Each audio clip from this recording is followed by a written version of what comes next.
Hello, everybody. This is Kent from 214 Alpha. In the last, I guess, couple of months now, I've released a variety of videos that have talked about how our unique software platform would help intentional communities launch and sustain their own economic development, right? And the platform itself has built-in governance, so it's how they could keep their money and their affairs local. The first one I did was how a business community in a small town, a chamber of commerce, might leverage our product to introduce basically a loyalty buck.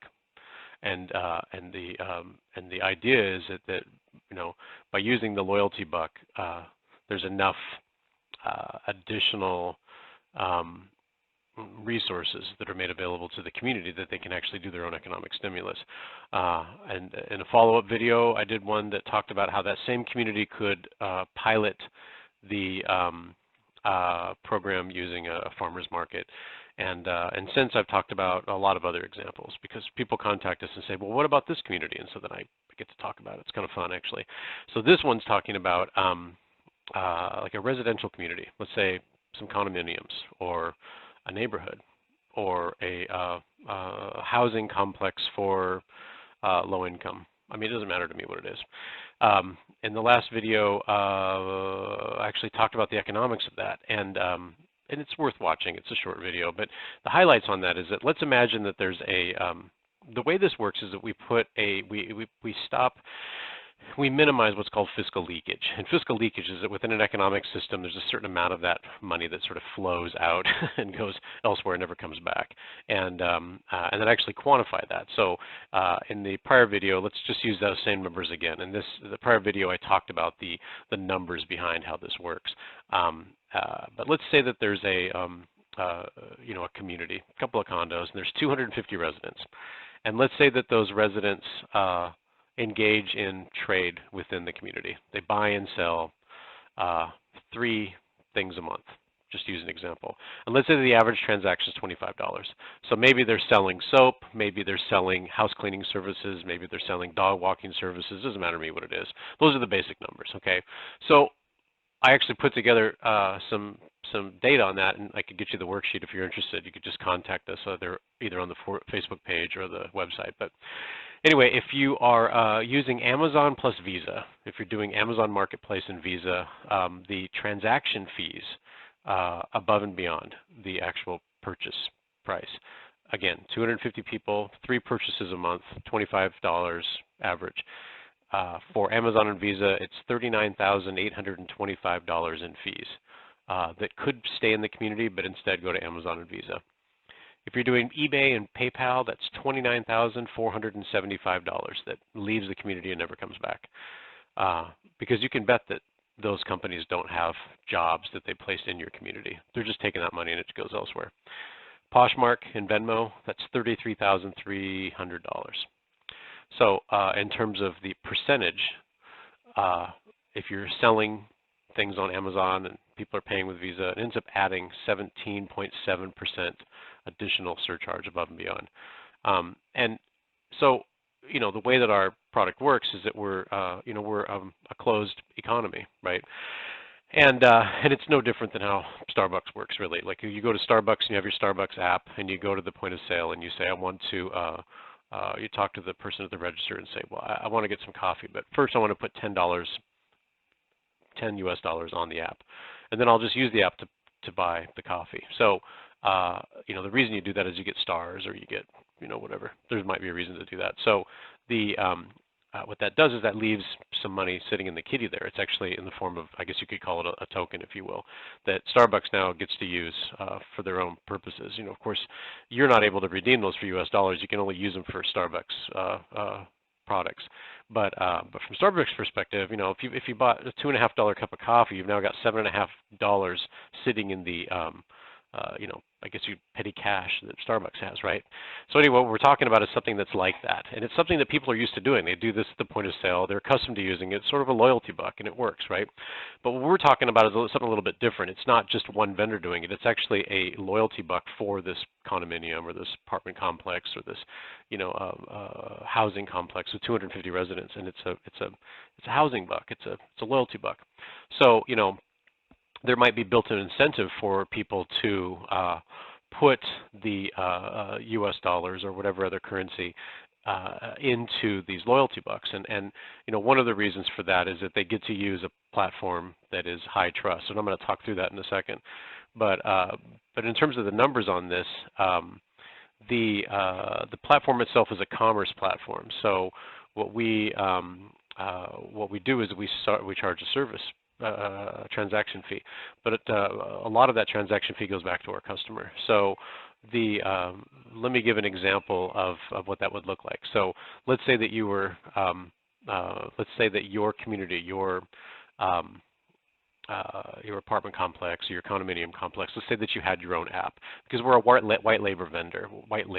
So we have a mobile application, we have a platform we built, but we put your name on it. So people that are in the residential community, they can get the app and they download it from the Apple Play or Apple iTunes or Google Play Store, and they get in there, and then they have to actually create an identity, and then they have to verify that they're on in the community. But it's basically a closed commerce platform for those that are part of this community. And then they have a built-in reason that they want to turn their US dollars or whatever other currency into this loyalty buck. But here's the thing, we're facilitating trade, so it does require transaction fees. But if you charge 12% transaction fee, right, which might seem like a lot, you still end up being cheaper than doing the other ones I just talked about. You're cheaper than Amazon plus Visa, you're cheaper than eBay plus PayPal, you're cheaper than Poshmark plus Venmo, right? So already you're less expensive, and for that reason, it's a better return on investment for the people that are within your community. It's actually cheaper for them. So the people within your condominium complex or whatever, they might actually prefer to do business with their neighbors, and they get to use a high trust exclusive platform to do so. And by doing it, they get less fraud, and they get a better return on investment. But here's the thing, 12% transaction fees, right? So we share that with you, and there's a reason we do so. But let's say that 75% of those transaction fees are going back to you, the people who, whoever it is, the people that run the apartment complex, let's say the neighborhood association, whatever. That ends up being $1,687 a month of transaction-based revenue back to your community, or $20,250 a year in transaction fees. So it turns into the basis of a profit center. You can actually turn a profit on this platform, which is the intent. But we do split it with you, and we do that for a reason. Now it's in both of our best interests to maximize the profitability and the diversification of your own economy. We share that interest with you, and we have a high-touch customer service that is it's not really customer service. It's not like a call center in another time zone. You end up getting people like me who are basically business analysts. So we work with you to come up with ways to innovate a diversification of your closed economy. So anyway, those are sort of the numbers behind this. In terms of how this would work, it is a mobile application, and it has 7 pre-integrated functions, and we do that so you don't have to actually put all that stuff together yourself. Most people don't have the interest to do that. So the first one is digital identity. It's when somebody gets the application and they put it on their mobile device, they're going to need to verify who they are. And it's not just creating a digital identity, but there's an identity verification. And we do this to make sure that people who are not part of your condominium complex or are not part of your community cannot get in there at all. And that cuts off a major vector of fraud. You're not going to get any fake accounts, right? As I've shared in other videos, my background is information security and anti-fraud. If you've used infrastructure in the modern world, it's been protected by things I've either designed or managed, and that's not an idle boast. That's a true statement, and I can elaborate on that at a later point. But the thing is, my specialty is fake accounts and fraud, and this is my company, so we built it from the bottom up to mitigate fraud. So the first one is digital identity. The second one is communication, which we use chat-based things. So you'd be able to communicate to the chat level, something like, I guess a next door for your community, except it facilitates commerce, right, built into the application. So you're able to chat with the people in your community. The third capability is commerce, and that's the ability to buy, sell, trade, loan, auction. You can do a lot of pretty sophisticated things in there.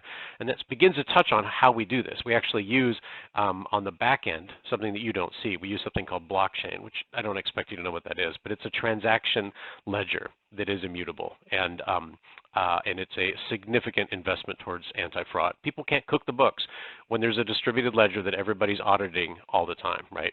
So we hide this, of course, because most people don't want to see that sort of thing. But that's how we're able to deliver such sophisticated commerce instruments right out of the gate, is because it's built in. It's built into this transaction fabric. The interface to the transaction fabric, known as blockchain, is something called smart contracts, which are agreements between two or more parties. So you can do buy, sell, you can trade, you can do loan. You can do a lot of really sophisticated things. Imagine a complex being able to do, an apartment complex where people have a tool loan library, something like an Uber or an Airbnb, but for tools or whatever. And it's built right into there. It's a library that's built right in. And you're not going to get a case where people just take off with it and never bring it back, because it's built into it. There's an accountability to it. So there's other sophisticated things that are built in. Subscriptions, payment plans. You can do some really neat stuff with that. That gets us into the next category, the fifth one, which is banking. Banking is, the ability to send and receive currency. Is that the fifth one? Geez, terrible at keeping track of this. Digital identity, communication, commerce. Fourth one's banking. So that's ability to send and receive digital currency, because that's what this is. These loyalty bucks are digital currency. And, being able to send it to someone when you buy, it's just as simple as saying, because it's got a little QR code, and they can take a picture, and off they go. It's just as quick and easy as that. So you send your loyalty bucks from one person to the next. But there's also other things that are built into it. You can do microcredit loans, and this is a really important use case. This is a really common thing. People might need to borrow just $200 to fix their car so they can get to payday. Why not be able to do it this way, right? And it might be that they don't need the part. They might need a mechanic that they could pay in loyalty bucks, right? There's some really cool stuff. There's also crowdfunding. You can do a crowdfunding exercise to say, everybody kick in a few of these loyalty bucks so we can get a playground over in the north part. So that's all built into the banking. So the fifth one is reputation. There's some really sophisticated, cool stuff we can do with reputation. So with reputation, it's built right into the platform, and again, it's built from the ground up to resist fraud. So you're not going to get fake accounts giving fake 5-star reviews. You can only do a review if you've had a transaction with the person. But we actually did some really cool things with it. The reputation actually pays you. It actually pays you in your loyalty buck. It's kind of cool. So you're technically paid to earn high reputation. And it's not just as simple as like a 5-star thing. Actually, I added a couple of dimensions on this. One of them is called salvage. And what salvage does is that if you can innovate ways to reduce the rates of conflict and arbitration relative to the norm, we pay you for the difference, because it helps us optimize our system. So within a complex, let's say an apartment complex or whatever, let's say that somebody is skilled at restorative justice or mediation. They now have a basis by which they can start earning loyalty tokens just by being good at helping people get along, right? So that's one thing. There's another one that's called weft, and if you can elevate the reputation of others, we're also paying you for that. So there might be somebody, let's say an elderly person who has tremendous wisdom but isn't actually out in the workforce. Let's say that they're working with the youth in the complex to help them in the capacity of a mentor. That actually creates a place by which they could get some acknowledgement. And even just between those dimensions I just described, you have the basis of people being able to earn their HOE fees, which is fascinating, right? There might be an opportunity for people to just do work around the complex just to earn the fees necessary to be part of the HOA or whatever else, right? There's a lot of really cool stuff in there. So, and the reason, by the way, we monetize the reputation is it actually, ironically, eliminates a major vector to fraud. You don't earn more in reputation than you had to spend on the transaction in the first place. So it eliminates the ROI, the return on investment for fraud. So anyway, next one is arbitration, because disputes and conflicts happen, but we use a private administrative process using notary. And the reason we do that is it's based in common law tradition, which is admissible in every jurisdiction on earth, because it leverages legal precedent going back to the Roman era, 2,000+ years ago. So the point being is that you'd be able to do this, and you don't have to go to the courts. But if it goes to the courts, it's still admissible, and it's cheap. It doesn't need lawyers. And when you start tying that into the reputation system, you can see how this becomes complementary. Again, all these things are built into the platform, and it's put within a single user experience, because we're not expecting you to run, server rooms or IT people. People don't have time for that. The final one is governance. That's the final capability we have, and governance is, as by design, it's invisible until you need it, right? And so it's roles and responsibilities, policies and procedures, access and permissions. Just enough governance to get the job done, and then otherwise invisible. Because that's what governance is. Governance is just what I just described. There's an additional layer there, which is voting and accountability, that sort of thing. But again, we don't go overkill on this. Your complex, your gated community or whatever doesn't need a software version of the European Union. Like, nobody needs that. So I mean, some people do, but I doubt it. The thing is, you just need something simple to get the job done. So in the context of governance, it could be that somebody steps up and says, actually, my mom lives in an old logging community that's out in the end of a logging road in the middle of nowhere. So, I mean, their governance model means that there's people that are responsible for water. And so some of the things they have to take care of is to make sure the animals don't get in the water, right? Right? It's like simple stuff. There's a lot of communities like this. So, somebody might step up and say, I'm going to be responsible for the stewardship of this asset that is owned by the community, and then I'm going to deliver on these expectations. And if I'm not able to, then you can hold me to that, and then somebody else will take the job. That's all built into the platform. And so in terms of how to work with us, contact us. We talk this out.